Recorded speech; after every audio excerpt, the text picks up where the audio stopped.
Good morning, সবাইকে স্বাগত জানাচ্ছি আমার চ্যানেল ক্যাপচারিং মোমেন্টসে। লাস্ট কিছু ভিডিও আমি তোমাদের সাথে শেয়ার করেছিলাম একটা বাচ্চার টিফিন মানে কি কি হতে পারে, কি ধরনের টিফিন আমরা দিতে পারি, মানে টিফিন আইডিয়া শেয়ার করেছিলাম। আমি আমার ছেলেকে যাই টিফিন বানিয়ে দিয়েছি সেটাই তোমাদের সাথে আমি শেয়ার করেছি। তোমাদের কেমন লেগেছে সেই ভিডিওগুলো আমাকে অবশ্যই জানিও।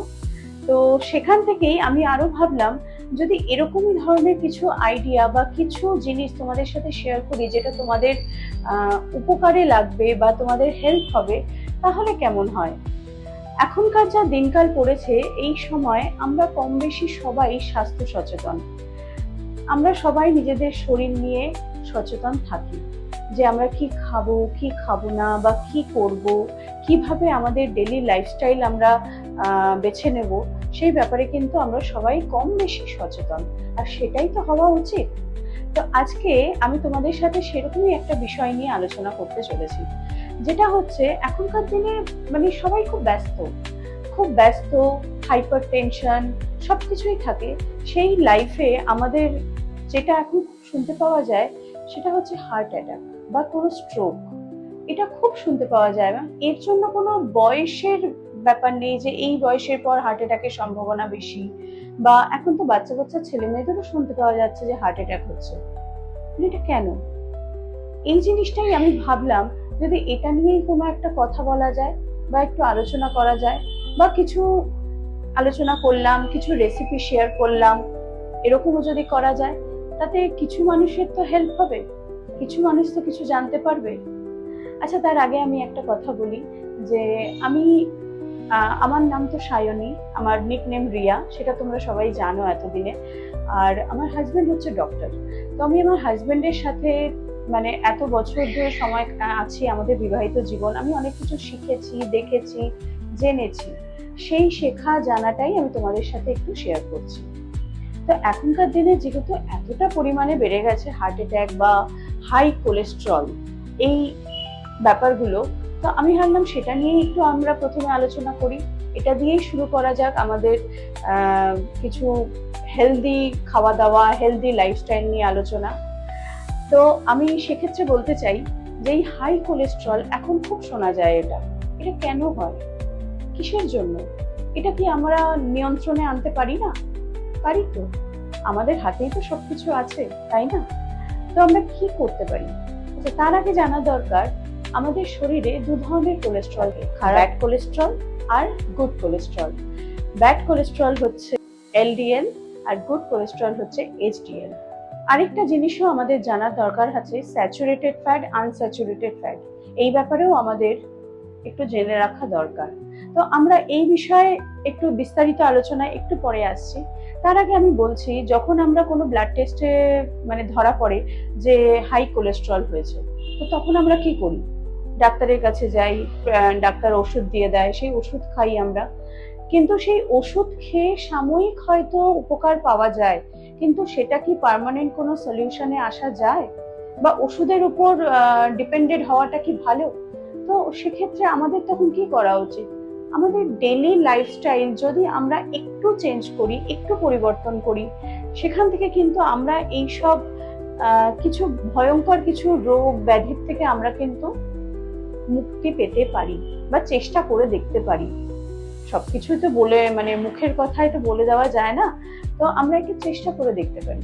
সেটা কিরকম? আমরা যদি আমাদের খাওয়া দাওয়ায় যদি একটু ব্যালেন্স ডায়েটের ব্যাপারটা বুঝে নিই, যে কি করে ব্যালেন্স করে আমরা খাওয়া দাওয়াটা করব, বা একটু রেগুলার অল্প বিস্তর এক্সারসাইজ করব, সকালে হাঁটা, নয়তো ইভিনিং ওয়াক, মর্নিং ওয়াক নয়তো ইভিনিং ওয়াক, নাহলে একটু এক্সারসাইজ, মানে এগুলোর মধ্যে থাকলে আমার মনে হয় আমরা নিজেদেরকে আর নিজেদের পরিবারকে অনেকটাই ভালো রাখতে পারবো, তাই না? আচ্ছা, এবার আসি গুড কোলেস্ট্রল আর ব্যাড কোলেস্ট্রলের ব্যাপারে। গুড কোলেস্ট্রল হচ্ছে যা আমাদের হার্টকে সুরক্ষিত রাখে, আর ব্যাড কোলেস্ট্রল যেটা কোনো হৃদরোগের কারণ কিংবা স্ট্রোকের ঝুঁকিকে বাড়িয়ে দেয়। এটা আমরা সবাই জানি। আচ্ছা, এবার কোলেস্ট্রল বেড়ে যাওয়ার কি কি কারণ হতে পারে? অতিরিক্ত ভাজা পোড়া খাওয়া, মানে ডিপ ফ্রাইড জিনিস খাওয়া, অতিরিক্ত ওজন বৃদ্ধি, অতিরিক্ত মানে স্মোকিং, অ্যালকোহল কনজিউম, এগুলো তো কারণ আছেই। তাছাড়া আছে দীর্ঘদিন যদি কোনো ব্যায়াম বা কোনো এক্সারসাইজের মধ্যে না থাকা যায়, সেটাও একটা কারণ। তো আর এর সিমটম আসে কিভাবে? সিমটম গুলো আসে হচ্ছে বুক ধড়ফড় করবে, শ্বাসকষ্ট হবে, ক্লান্ত লাগবে, মানে একটুতেই ক্লান্ত হয়ে যাবে, এগুলোই হচ্ছে কারণ। তো এর থেকেই বোঝা যায় যে নিশ্চয়ই আমাদের শরীরে কোনো প্রবলেম হচ্ছে, তাই জন্যই আমাদের এই সিমটম গুলো আসছে। তখন আমরা কি করি? তখন আমরা ডাক্তারের কাছে যাই, ডাক্তার কিছু টেস্ট লিখে দেয়, সেই টেস্ট করে আমাদের হয়তো কিছু ধরা পড়ে, সেখানে হাই কোলেস্ট্রল ধরা পড়তে পারে। তখন আমরা মেডিসিন প্রেসক্রাইব করা হয় আমাদের, আমরা মেডিসিন নিই। কিন্তু আমি বলবো যদি আগের থেকেই আমরা একটা ব্যালেন্স ডায়েটে যাই বা একটু এক্সারসাইজে যাই বা আমাদের নিজেদের লাইফস্টাইল যদি একটু পরিবর্তন করি, আমরা কিন্তু এইসব বিপদের ঝুঁকি এড়াতে পারি, তাই তো? এড়াতে পারি তো। তো সেক্ষেত্রে আরো একটা কথা বলা যায় যে স্যাচুরেটেড ফ্যাট, আনস্যাচুরেটেড ফ্যাট কি? স্যাচুরেটেড ফ্যাট হচ্ছে যা আমাদের হৃদরোগের একটা কারণ হিসেবে আমরা ভাবতে পারি, মানে আমাদের যে অ্যাটাক হয়, হার্ট অ্যাটাক বা স্ট্রোকের একটা কারণ হিসেবে ভাবতে পারি। আর আনস্যাচুরেটেড ফ্যাট হচ্ছে যা আমাদের শরীরের জন্য উপকার। কিন্তু তা বলে কি স্যাচুরেটেড ফ্যাট আমাদের নেওয়া উচিত না? আমাদের শরীরে কি কোনো কাজে লাগে না? না, সেটা ভুল। সেটা আমাদের অবশ্যই দরকার। বরং একটা ডাক্তারের সমীক্ষা থেকে, ডাক্তারদের কথা থেকে আমি জেনেছি যে স্যাচুরেটেড ফ্যাট পার ডে 10% করে হলেও নেওয়া উচিত, যেটা যদি আমরা প্রত্যেক দিনের একটা এক্সারসাইজের মধ্যে বা একটা হাঁটা চলার মধ্যে, ডেলি অ্যাক্টিভিটির মধ্যে থাকি, তাহলে কিন্তু সেটা কোনো রকম ক্ষতিকারক হয় না।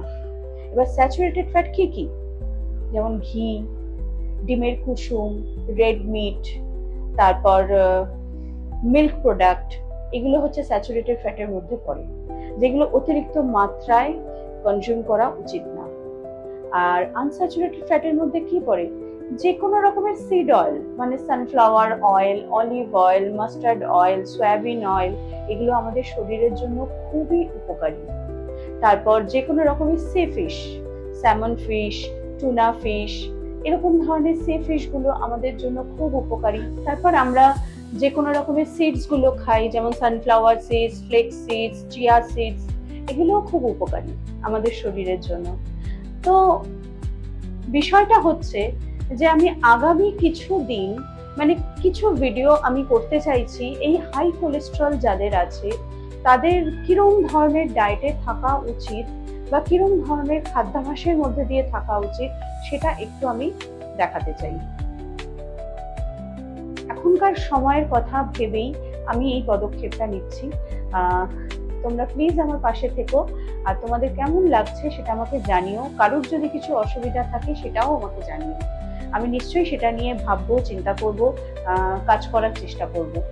তো চ্যালেঞ্জ তো এটাই যে স্বাস্থ্যকর খাবার আর স্বাদ, মানে স্বাদের ভারসাম্য আর স্বাস্থ্যকর খাবার, এই দুটোকেই ব্যালেন্স করা, তো এটাই তো চ্যালেঞ্জ।